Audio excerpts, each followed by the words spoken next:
Update muna nga tayo sa mundo ng basketball sa ating Gilas Pilipinas sa ginaganap na 6 Asian Beach Games.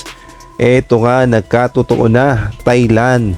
Muling makakaharap ang Gilas Pilipinas sa semifinals. Makabawi kaya sila sa ating mga bagitong players? Ngunit bago tayo magpatuloy, pakipindot naman ang like, subscribe at ang notification bell para updated ka sa susunod kong i-upload. Mission accomplished na nga para kila Jack Rawan at sa Thailand dahil muli nga nilang makakaharap ang Gilas Pilipinas sa semifinals at inilabas na nga ang schedule. At ito na nga ang schedule ng laban ng Gilas at Thailand. Sa ganap na 2:50 ng hapon mamaya magtatapat sa semifinals ang Gilas at Thailand.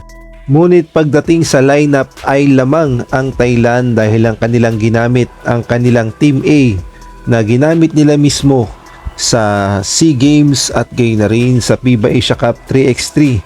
Sila Jack Rawan pa rin, Predilish at itong si Patawat Tek Chashamran. At ito meron silang bagong dinagdag, isang French Thai na si Nicola Franco. Ayan nga ang kanilang lineup sa 3x3 at mga veterano na nga ang mga yan. Samantalang ang ating Gilas Pilipinas, mga collegiate players na sila Aldous Torculas, Jello Crisostomo, Nick Cabanyero, tanging si Jeff Manday ang nag-iisang veterano at may edad. Kaya naman malaking advantage talaga sa Thailand na ang kanilang ginamit na lineup sa 3x3 ay yung mga veterano nilang player. Ito na nga yung national team nila o yung pinakamalakas na lineup nila.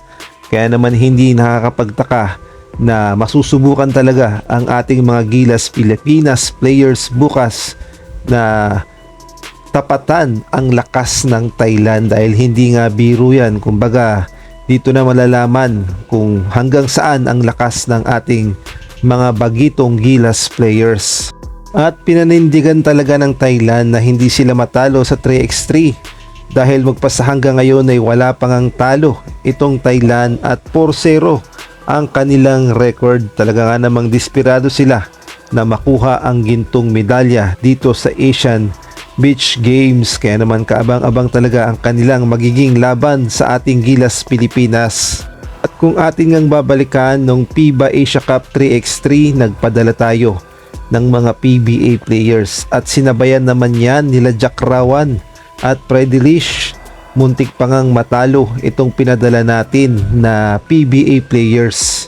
Kaya naman sa tingin ko ay kumpiyansa ngayon ng Thailand na kakayanin nila ang ating mga Gilas players dahil sa tingin nila ay kayang-kaya nila ang ating pinadala na mga collegiate players. Kaya naman abangan natin kung uusad sa finals ang ating Gilas Pilipinas dahil kung umusad sila sa finals at matalo nila ang Thailand, nakaabang muli sa kanila ang China para sa rematch o kaya naman itong Qatar.